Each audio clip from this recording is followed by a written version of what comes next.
Good morning, children. In the previous session, we discussed about the definition of a resource, the direct use of resources, the transformation of resources for human consumption, and the economic value of resources. In today's session, we are going to discuss about the classification of resources from page numbers 2 and 3. The resources which are available are basically divided into three categories. Those are the natural resources, human-made resources, and the human resources. In today's session, we will be discussing in detail about the natural resources. In the later session, we will discuss about the human-made resources and the human resources. To start with the natural resources are derived from the nature, and that is why they are called as natural resources. Air, water, sunlight, soil, vegetation, wildlife are some of the examples of natural resources. And these natural resources are subclassified or subdivided into four more other categories on the basis of their origin, on the basis of the continuity of supply, on the basis of development and use, and on the basis of distribution. Now, on the basis of origin, the natural resources are of two types. What are those? Those are nothing but biotic and abiotic.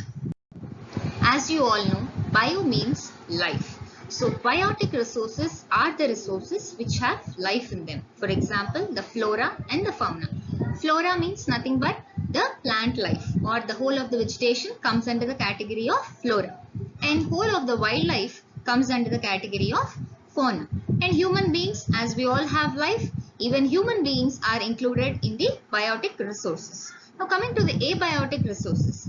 Abiotic resources are the resources which do not have life in them. That is, all the non-living substances, for example, the sunlight, air, water, soil, fossil fuels, etc. come under the category of abiotic resources.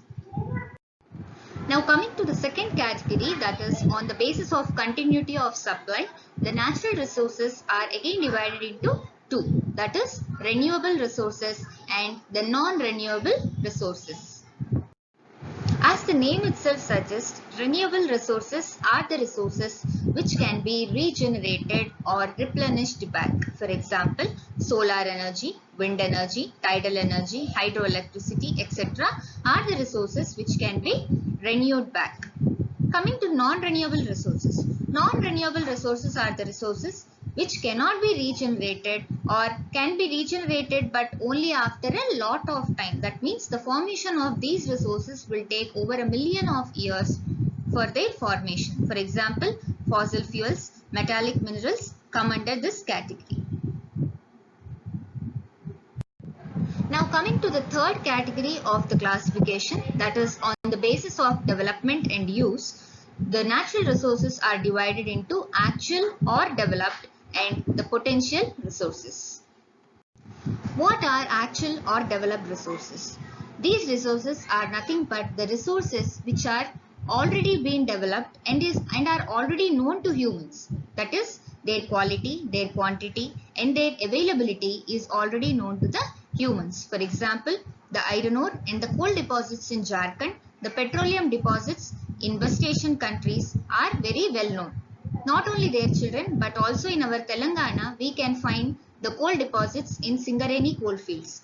That is, their value and their quality and their quantity is very well known to us. So these all come under the category of actual or developed resources. Now coming to the second category, that is the potential resources. Now what are potential resources? Potential resources are nothing but these are the resources which have the capability of becoming great use in near future. For example, the solar energy which was directly used before 20 years is now being harvested into solar energy and being converted into electrical energy with the help of the technology and by constructing the solar panels and the solar cells. So such types of resources come under the category of the potential resources. For example, the biofuel, solar energy, tidal energy, etc. Now coming to the final category of the classification, that is on the basis of distribution, the natural resources are classified into two again, that is ubiquitous and localized. what do you mean by the word ubiquitous? Ubiquitous means found everywhere. For example, air, sunlight are found everywhere. So these resources come under the category of ubiquitous resources. Now coming to the second category, that is localized. What is localized?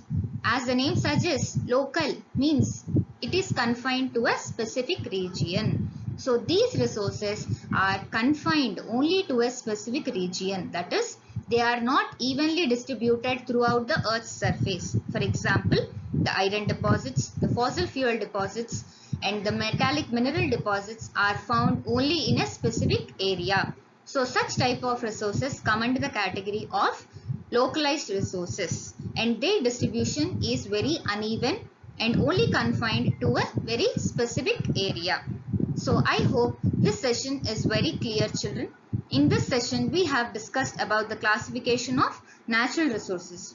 In the later session, we will be discussing about the human resources and the human-made resources and the conservation of resources and the sustainable development.